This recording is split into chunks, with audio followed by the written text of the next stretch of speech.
Welcome to Lost in Revision. All of our content is public domain fairy tales and folklore. We are here to celebrate the original literature instead of just reading the modern sanitized versions. We post short segments of stories daily for people who just want a story to follow along with, and monthly full episodes where we read and discuss popular classics. Come and find us on Patreon to listen to the full chapters early and without interruption. Any support you can offer helps keep this podcast going and you entertained. All of our music is by Nathan Hubble and is used with his permission. Thanks, and enjoy the show.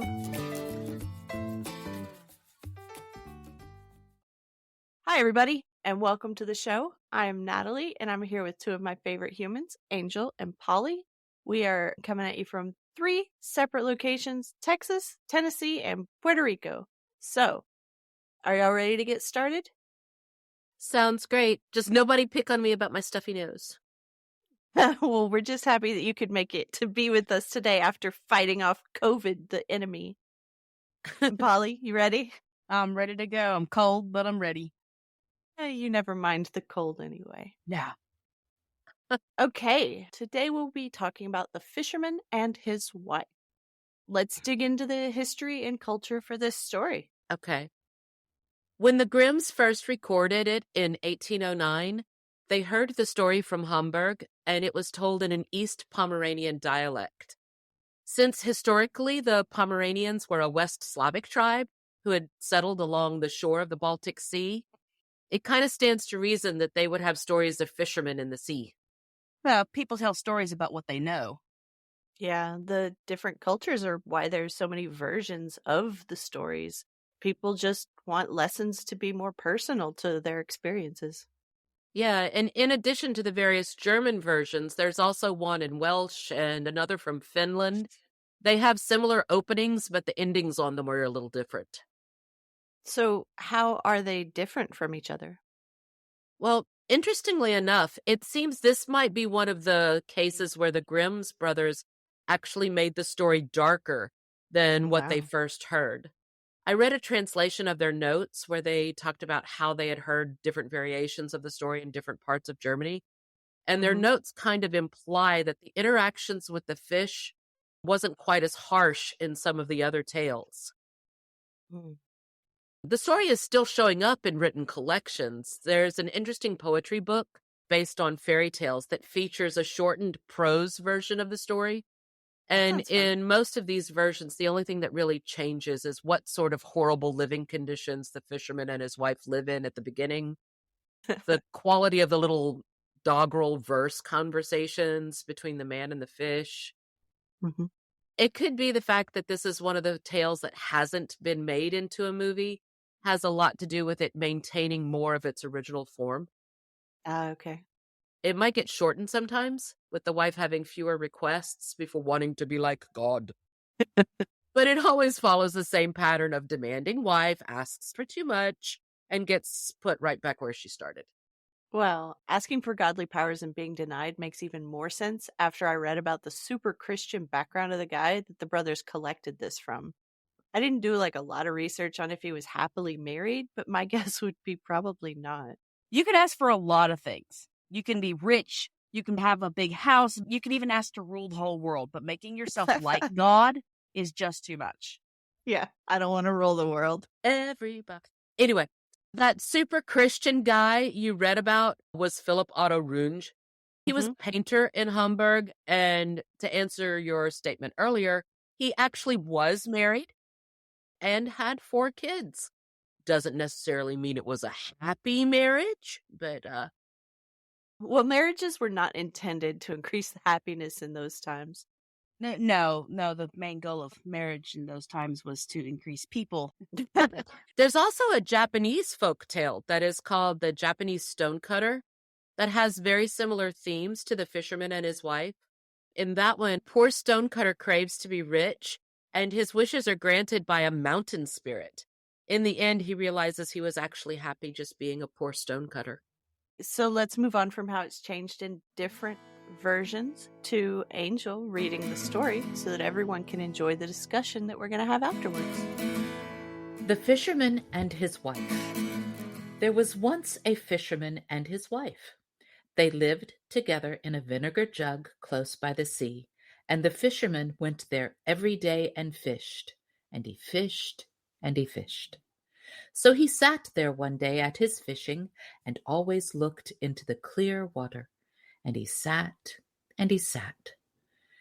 Then down went the hook, deep down, and when he pulled it up, there he had a big golden fish. And the fish said to him, "Listen, fisher, I beg of you, let me live. I am not a real fish. I am an enchanted prince. How would it help you if you killed me? I wouldn't taste good to you anyway. Put me back in the water and let me swim." "Ah," said the man, "you needn't make so many words about it. A fish that can talk? I would surely have let him swim anyway." With that, he put him back into the clear water, and the fish went down and left a long streak of blood after him. And the fisher got up and went home to his wife in the vinegar jug. "Husband," said the wife, "haven't you caught anything today?" "Nah," said the man. "I caught a golden fish who said he was an enchanted prince, so I let him swim again." "But didn't you wish yourself something?" asked the wife. "Nah," said the man. "What could I have wished?" "Ah," said the wife, "here we live in a vinegar jug that smells so sour and is so dark. You could have wished us a little hut. Go there now and tell him we want a little hut. He will do that surely." "Ah," said the man, "why should I go there?" "I," said the wife, "after all, you caught him, and you let him swim again, didn't you? He will do that surely. Go, right there." The man still didn't want to go, but he didn't want to go against his wife's wishes either. So he went off to the sea. As he came there, the sea was all green and yellow, and not at all so clear any more. So he went and stood and said, "Many, many timpy-tea, fishy, fishy in the sea. Isabel, my wilful wife, does not want my way of life." Now the fish came swimming along and said, "No, what does she want then?" "Ah," said the man, "after all, I caught you and let you go. Now my wife says I should really have wished myself something. She doesn't want to live in the vinegar jug any more. She would dearly like to have a hut." "Go there," said the fish. "She has that now." So the man went home, and his wife wasn't sitting in the vinegar jug any more, but there stood a little hut, and she was sitting in front of it on a bench. She took his hand and said to him, "Just come in. See now, isn't that much better?" So they went in, and in the hut was a little hall and a parlor, also a sleeping room in which stood their bed, and a kitchen and dining room with the best of utensils laid out in the nicest way, pewter and brassware and all that belonged there. In the back of the hut was a little yard with chickens and ducks and a garden with vegetables and fruit. "See," said the wife, "isn't that neat?" "Yes," said the man, "and so let it be. Now we will live right contentedly." We'll think about that," said the wife. With that, they ate something and went to bed. So that went on for about 8 or 14 days, when the wife said, "Listen, man, this hut is too small, and the yard and the garden are so tiny. The fish might really have given us a bigger house. I want to live in a stone mansion. Go to the fish. He must give us a mansion." "Ah, wife," said the man, "the hut is good enough. Why should we want to live in a mansion?" "Go there," said the wife. "The fish can easily do that much." "Nay, wife," said the man, "the fish has already given us the hut. I don't want to go there again. It might displease the fish." "Go," said the wife. "He can do that right well, and will do it gladly. Just you go there." The man's heart became heavy, and he didn't want to go. He said to himself, "This is not right," but he went there anyway. When he came to the sea, the water was all purple and gray and thick, and not green and yellow any more. But it was still quiet. So he went and stood and said, Many, many timpy-tea, fishy, fishy in the sea, Isabel, my wilful wife, doesn't want my way of life. No? What does she want then? Said the fish. Ah, said the man, she wants to live in a big stone mansion. Go there then, said the fish. She is standing in front of the door. So the man left and thought he would go home. But when he reached it, there was a big stone mansion, and his wife was standing on the steps, just ready to go in. She took him by the hand and said, Just come inside. That he did, and in the mansion was a big hall with marble floors, and there were so many, many servants, and they tore open the big doors.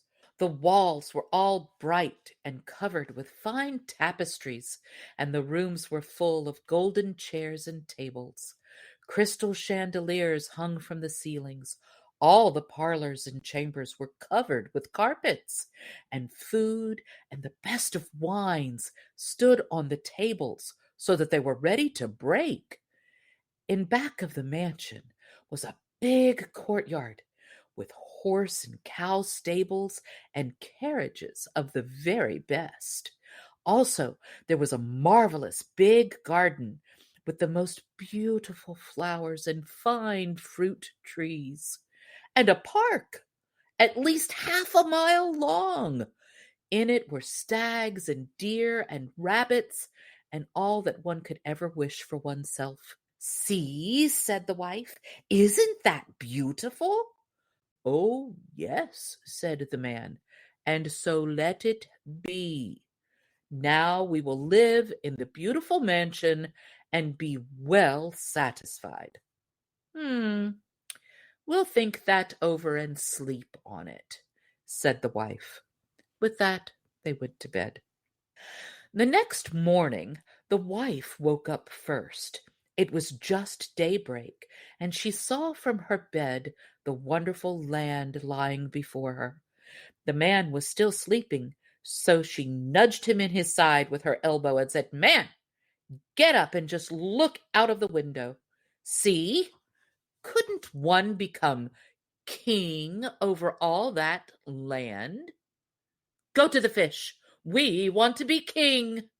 Ah, wife, said the man, why should we want to be king? I don't want to be king. Ah, said the wife, if you don't want to be king, I want to be king. Go to the fish and tell him I want to be king. Ah, wife, said the man, that I don't want to tell the fish. Why not, said the wife. Go straight there. I must be king. So the man went there and was right dismayed. That is not right. It is not right, he thought. He did not want to go, but he went anyway. And as he came to the shore, there it was, all blackish gray, and the water foamed up from the bottom, and it smelled all rotten. So he went and stood and said, Many, many timpy-tea, fishy, fishy in the sea, Isabel, my wilful wife, does not want my way of life. Now, what does she want then? Asked the fish. Said the man. She wants to be king. Go there then. She is all that, said the fish. So the man went, and when he came to the mansion, it had become a big castle. It had a high tower with wonderful trimmings on it, and a sentry stood before the door, and there were so many, many soldiers with drums and trumpets. And as he came into the castle, he found that everything was made of marble and gold, with velvet covers and big golden tassels. Then the doors of the hall opened. There was all the court, and his wife sat on a high throne of gold and diamonds. She had a crown of pure gold on her head and a scepter of gold and jewels in her hand. On both sides of her stood 6 maidens in a row, each always one head smaller than the other. So he went and stood there and said, "O wife, are you now king?" "Yes," said the wife, "now I am king." So he stood there and looked at her, and when he had looked at her like that for a while, he said, "Ah, wife, how nice is it that you are king? Now we have nothing more to wish for." "Nay, man," said the wife, and looked all restless. "There isn't enough to do. To me the time seems so long. I can't stand that any more. Go there to the fish. King I am now, but I must also become emperor." "Ah, wife," said the man, "why should you want to be emperor?" "Man," said she, "go to the fish. I want to be emperor." "Ah, wife," said the man, "I don't want to tell that to the fish. He can't make an emperor. That he cannot do." "What?" said the wife. "I am king, and you are my man. Will you go there right away? If he can make a king, he can make an emperor. I want to be emperor. Go there right now." So he had to go, but he became all scared. And as he went along like that, he thought to himself, "This doesn't go right. Emperor is too much to ask for. The fish will get tired in the end." With that he came to the sea. It was all black and thick and began to ferment so that it made bubbles, and such a wild wind blew over it that the man was horrified. He went and stood and said, "Manny, Manny, Timpy, Tea, fishy, fishy in the sea. Isabel, my willful wife, doesn't want my way of life." "No? So what does she want then?" asked the fish. "Ah, fish," said the man, "she wants to be emperor." "Go there then," said the fish. "She is all that." So the man went, and when he came there, the whole castle was made of polished marble with alabaster statues and golden decorations. In front of the door, soldiers were marching, and they blew their trumpets and beat their kettle drums. In the castle, barons and earls and dukes were walking around as servants. They opened the doors for him, which were of pure gold. And when he came inside, there sat his wife on a throne, which was made all of one piece of gold, and was about 2 miles high, and was set with brilliants and carbuncles. In one hand she held the scepter, and in the other hand she had the imperial globe. On both sides of the throne stood the gentlemen at arms in 2 rows, one always smaller than the next, from the biggest giant, who was 2 miles high, to the smallest dwarf, who was only as big as my little finger. And in front of her stood so many princes and kings. So the man went and stood and said, "Wife, are you now emperor?" "Yes," she said, "I am emperor." So he stood there and looked at her right well, and after he had looked at her like that for a while, he said, "Ah, wife, how nice it is now that you are emperor." "Man," she said, "why are you standing there like that? I am emperor, but now I want to become pope. Go to the fish." "Ah, wife," said the man, "what do you ask of me? You can't become pope. There is only one pope in Christendom. Surely the fish can't make that." "Man," she said, "I want to be pope. Go right there, even today. I must become pope." "Nay, wife," said the man, "that I don't want to tell him. That won't go right. That is too much. The fish can't make you a pope." "Man, what chatter," said the wife. "If he can make an emperor, he can make a pope as well. Get along. I am emperor and you are my man. Go there now." At that he was frightened and went there. But he felt all faint and shook and quaked, and his knees and calves became flabby. And now such a big wind blew over the land, and the clouds flew so that it grew so dark as though it were evening.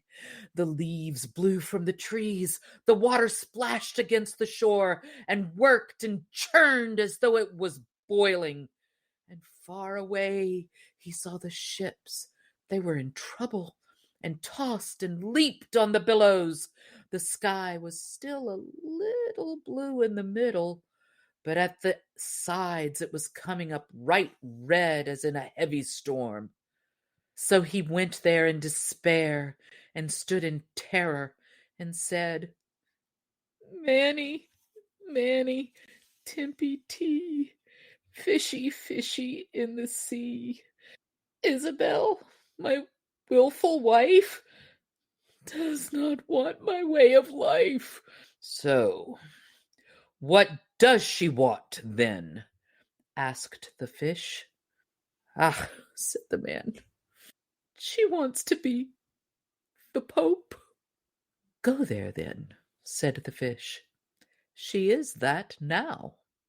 So he went, and when he came home, it was like a big church with palaces all around it. There he pushed his way through the crowd. Inside, everything lit up with thousands and thousands of candles. His wife was dressed in pure gold and sat on an even higher throne than before, and now she wore three big golden crowns, and all around her there was so much pomp and grandeur.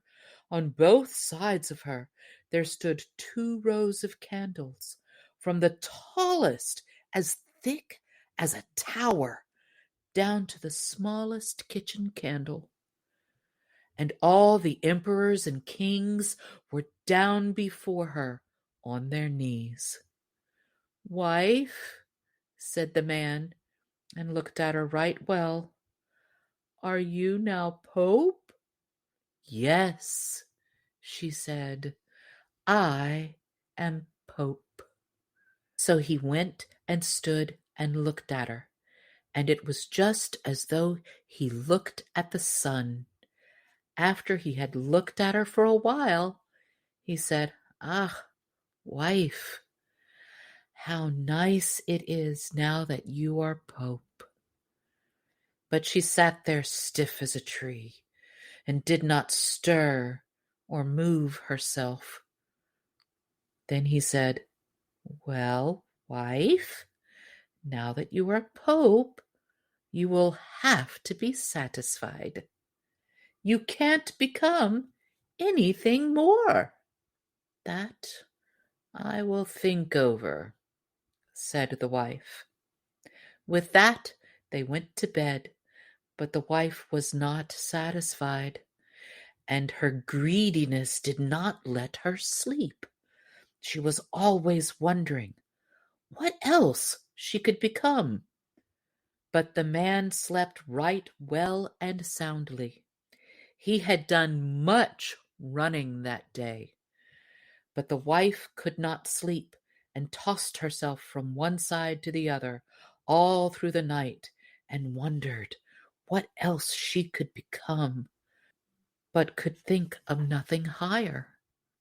With that the sun began to rise, And as she saw the rosy dawn, she leaned over one end of the bed and looked out of the window. And when she saw the sun coming up, "Ha!" she thought, "couldn't I, too, make the sun and moon go up?" "Man," she said, and poked him in the ribs with her elbow, "wake up and go there to the fish. I want to be like God." The man was still half asleep, but he was so alarmed by this that he fell out of bed. He thought he had not heard aright, and rubbed his eyes and said, Wife? What are you saying?" "Man," said she, "if I can't make the sun and moon rise and have to sit here and see that the sun and moon are going up, I can't stand that, and I won't have a peaceful moment until I can make them go up myself." Then she looked at him in a horrible way. A shudder ran over him. "Go right there," she said. "I want to be like God." "Oh, wife," said the man, and fell before her on his knees. "That the fish can't do. Emperor and Pope he can make.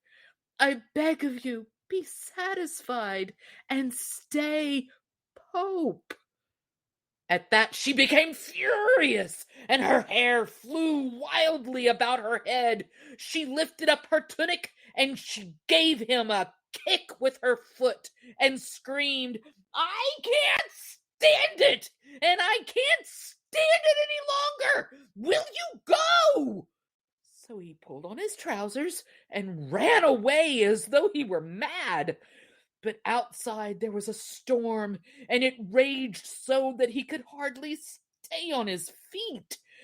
The houses and the trees blew over, and the mountains quaked. The big rocks broke off and rolled into the sea, and the sky was pitch black, and it thundered and lightened, and the sea went up into big black waves so high as church towers and mountains, and they all had white crown of foam on their tops. So he screamed out and could hardly hear his own voice. "Manny, Manny, Timpy Tea, fishy, fishy in the sea. Isabel, my willful wife, doesn't want my way of life." "No? What does she want then?" asked the fish. "Ugh," said the man, "she wants to make the sun and moon rise. She wants to be like God." "Go home then," said the fish. "She's back in her vinegar jug again." And there they both are sitting to this day. The end. That was great. Now that everyone in the audience is caught up, what was your favorite part? Okay, so this isn't actually a favorite part of the story, but getting ready for this episode led me down a research rabbit hole, and I learned something that I never knew. There actually was a female pope. They called her Pope Joan. Oh, how scandalous. Yes, she's not in any of the history books that I've read. There's actually a movie about her, though. Oh, I heard that, but I haven't seen the movie. I hadn't heard anything about this until I was doing my research. But apparently, she had disguised herself as a man, which, that's the way things tended to go in ancient times. To get anything done, you had to disguise yourself as a man. yeah. There are lots of stories about that in history. Trans life for the win. So why don't you tell us more about her, even though it's not really in the story? It's really interesting. But the story has the fisherman's wife becoming a pope, right? So Totally. Pope Joan supposedly reigned under the name of John the Eighth, somewhere around 855. But that timing has been denied by the Vatican because the gap between Leo or whatever the fourth and Benedict the Third isn't long enough for her supposed reign. Officially, Pope Joan VIII was assassinated in 882 by his own clerics for reasons no one is clear on. I like that. Reasons no one is clear on. Yeah. But actually, that was a different Pope John VIII. That you know of. The numbering of Johns is very confusing because there are like 21 official Pope Johns. But there have been like 25 Johns, not counting Joan. Let's say 3 of the Johns were anti-popes, which I hadn't even known there was such a thing as an anti-pope, which is a whole new fun thing. From some of the stories, it sounds like she could easily have been one of the antis. There's one story of her that puts the date around 1100 instead of back in the 800s. And that's kind of the problem with legends. The details keep changing to fit what someone else has heard. I think sometimes they just make things up. Yeah. Imagine that. But in the version that I found, at least one person had to have known about her secret because she disguised herself as a man, right, to become a priest, and was a very good priest and moved on up through the ranks, as you do, cardinal, all that sort of stuff. She gets elected as pope, and she was Pope John the something or other, and nobody knew, right, until she was in a procession. And the way the story goes, while she was in said procession, she went into labor. Yeah, somebody knew. It is literally impossible to go into labor without somebody knowing something. Unless she disguised herself to get the deed done and nobody knew that's who they were with. Yes, they didn't expect the Pope to be the scullery maid. Nobody's going to suspect that the woman that they met in the bar last night was the Pope. Yeah. Oh my God. Can you imagine the shock on that poor person's face when they realized that the person they were with was the Pope? But how would they know? Well, she probably looked a lot more like her secret identity once she was writhing on the ground in labor. Things didn't go so well for her at that point. They kind of dragged her out and killed her, stoned her to death. And then she was just erased from existence in the history book. So earlier you said that she hadn't been there long enough. But, I mean, technically from this story, she only had to be Pope for 9 months. In some of the versions, it usually has her being Pope for around 18 months. So she would have gotten pregnant while she was Pope. So the official story is she died in labor. Well, she may have still been in labor, but they killed her. Yeah, as you do. Yeah, she do. Of course, the official word is that all of this is just legend. Well, on that note, I do need to drag us back on topic to the versions, or we could talk about Pope Joan all day. So, Angel, go ahead. Okay. So, there's one version that the Grimm brothers made note of that was called The History of Little Husband Dominique. In that one, Dominique doesn't actually catch the fish, and you don't have that blood trail in the water. Instead, he is sitting in his boat and complaining about his life when this enchanted fish sticks its head out of the water and has a conversation with him. So he's screaming into the void? Yeah, just sitting there with his fishing rod and moaning and groaning about his life. He lives in a hovel with an unsatisfied wife, or a vinegar jug in some versions. Literally, they're sleeping in an old barrel. This is his fishing trip. It's the only time he gets to complain and think that anybody might hear him, even if it's just the wind. There are definitely times in this story where I would also want to scream into the void like that. Yeah, and I think we can all relate to that. Given the wife in this story, I'd be right there beside him. I know how he feels. I come from a homeschool background. There were 7 of us kids. So it was only a 4-bedroom house. There was not a lot of space for anybody to be himself. So, imagine this guy in a 1-room house. He just wants to get out of there and be able to speak his mind. Yeah, I can see that because he's just sitting there in his boat saying what's on his mind and complaining. And all of a sudden, this fish just sticks his head out of the water and starts having a conversation with him. What aileth thee, little man Dominie? 'Tis hard in a pigsty to pass my life. Then wish thee a wish, little man Dominie. Nay, first I must home to ask my wife. I mean, man, if I'd been Dominie, I'd have been the heck out of there the minute that fish started talking. Yeah, that sounds like a story I read as a kid that was about some golden fish. It had similar lessons about just accepting your current life. I can kind of see both as a morality story or also as a way to control a populace who were unhappy with the upper crust. Kind of like politics today. But one of the things that gets me is the fish is an enchanted prince who's been turned into a fish and cast into the sea. The fish does not ask the fisherman to help him become a prince again. Like, the fish himself is content with having been turned into a fish. It's all about contentment. Yeah, I'd prefer to be a fish, I think. I've heard people talk about the fact that in certain versions of the story, it almost seems like the fish might actually be a genie in an alternate form. That was the direction taken in a story that I read on Archive of Our Own.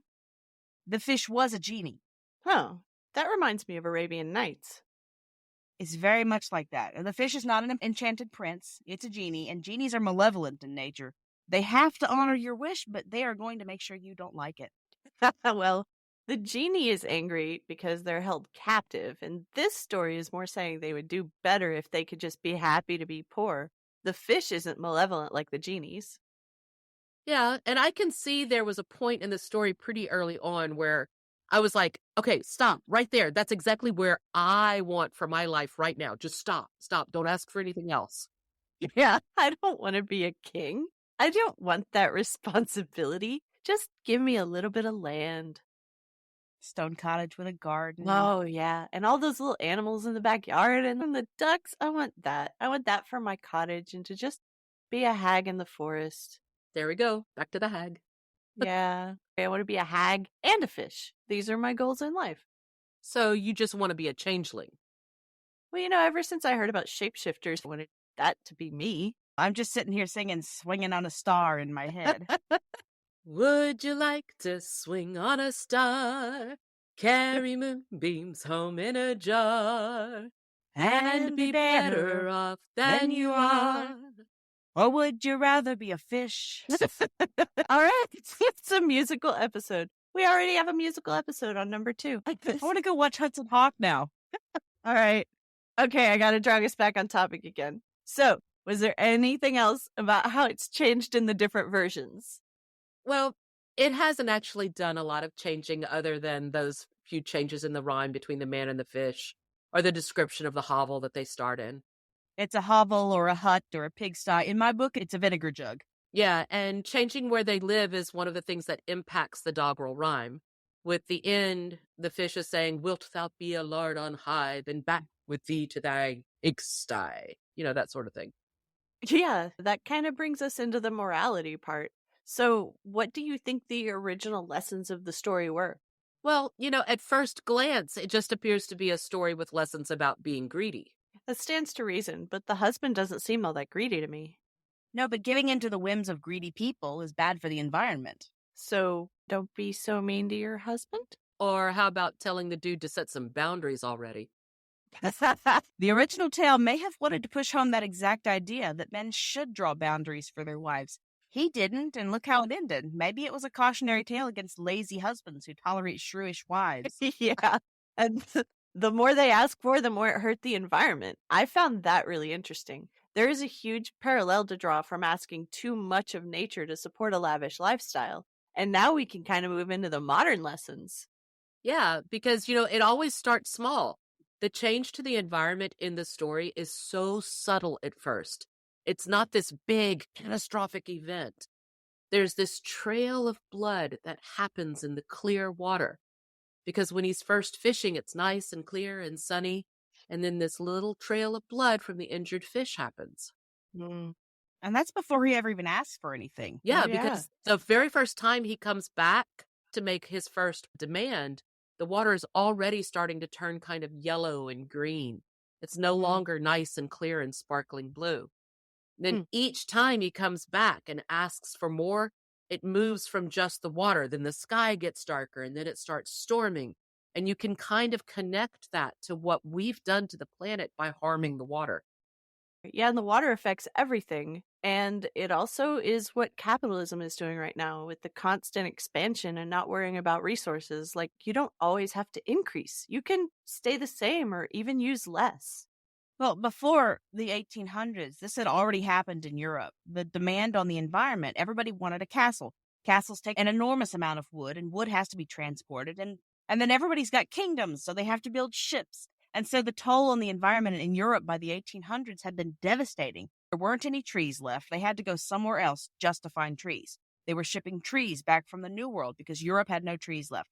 The Black Forest had been decimated. England had no trees. So this had already happened. These people who are hearing this tale, they've already seen this happen. The seas are polluted. The land is stripped bare. Yeah, so it's not just a modern lesson. It was present at that time. Yeah. And then the colonizers moved to the Americas and didn't even learn from it. They're still doing the same thing here. Yeah, and then they did the same thing again in Africa. You know, the first thing they did when they came to the New World was to cut down all the trees, and it affected the environment to such a degree that a mini ice age hit Europe just from cutting down trees in America. Oh, I just read about that, and I actually read that the Ice Age was from the death of 15 to 50, on average, 15 to 50 million people, and the forest growing back after disease and the colonizers killed all of them. So they had actually caused global warming first. But, there's also the stories about the dust storms, like the Dust Bowl and all that stuff. They've found evidence now that they believe that deforestation is actually what led to the end of the Mayan civilization.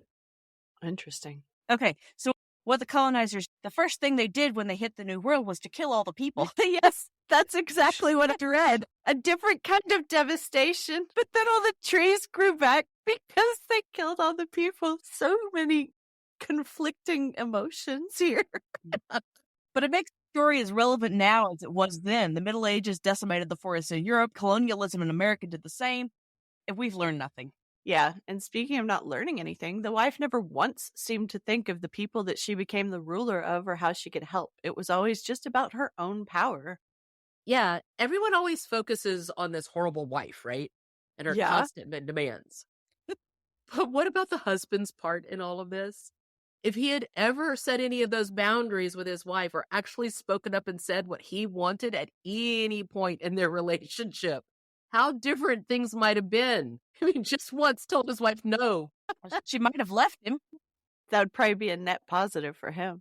He could have just not gone back to the fish. Well, yeah. If he had got to that point where he liked the house, right? He could have come back and just said, yep, sorry, fish said no. But that would be lying. I was about to say, in a Christian story, that would be awful because then he would be a liar, which is worse than destroying the environment to her. Which they do in this story. So, yeah. I don't think she made a habit of thinking about anybody but herself in any situation. Probably true. And so what it seems like from this is she's just extremely selfish. It was always just more and more and more instead of like, what good can I do for the kingdom now that I'm the king? Yeah. One of the things that I found really interesting with the way she was so demanding and everything is she would, like you said, she would become this ruler of people, but she never once paid any attention to the people. Yeah. I think that could almost be pulled as a modern lesson in and of itself. That's one of the things that we still complain about today with our modern politicians. These people get into office and it's all about their agenda and their power.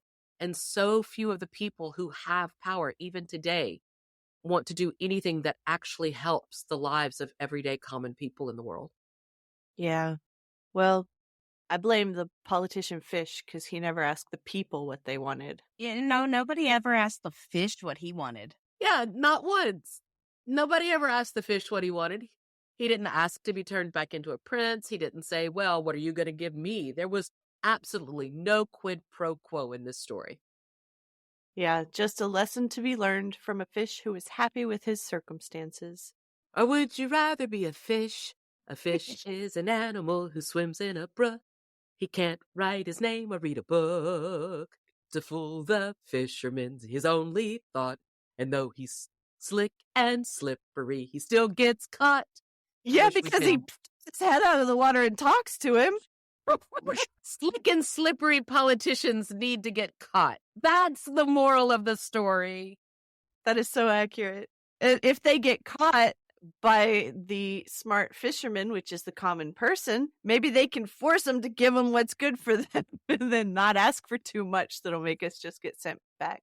Hey, fishy, fishy, fishy, fishy, fishy. For the fact is, the common person, if they get the opportunity, will once again ask for too much. Nobody's willing Always. to just stop. Well, we are, but we're weird. Hag.